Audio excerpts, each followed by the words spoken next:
As a kid, I grew up hearing multiple versions of the same warning, stay off the back roads at dusk, and I had a hard time understanding why. Oh sure, there were stories of bad things happening on those roads, but I always figured it was the old folks trying to mess with us kids. I didn't understand it, but I obeyed regardless. From 8 to 10 years old, I'd roam all over the woods and old streets in my area during the day. My siblings and I were always told to be home before dark, and if we'd be late, never to go into the back roads, not even to shortcut.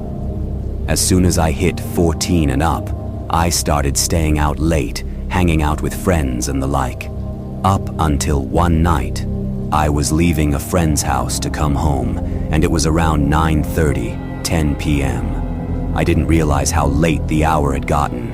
Naturally, I began to head home, rapidly, once I became aware of how deserted the street was in either direction, how virtually every single window and home was dark. It should be noted that most of the back roads here are lined with homes that have been abandoned since the 90s, and some of these roads have not a single functioning street lamp. In this case, the street I was on had 2 functional lamps, one at the start and one at the end of the street. The one that was in the middle had long since burnt out. Almost halfway down the street, I had the distinct urge to look behind me. When I did, I almost screamed from surprise and not a small amount of fear. There, under the street lamp at the far end of the road, was someone. It was too far to tell male or female. They were swaying back and forth, listlessly.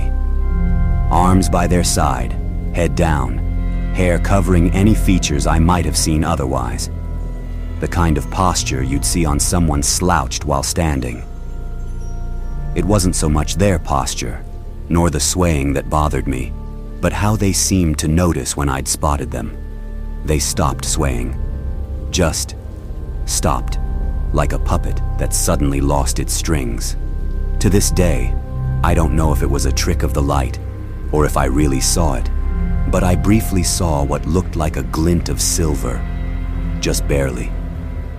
But that was all it took to make me speed up again, more so when I looked back and they were gone. I bolted then, as far and fast as I could from that road. When I got home, I was happy to survive, happy to escape what I felt was just a bad place. Later that night, I woke to the sounds of screams in the distance coming from the back roads behind my house. They didn't last long. The next morning, I heard rumors of what had been found on those roads. Needless to say, I never went near them, ever again.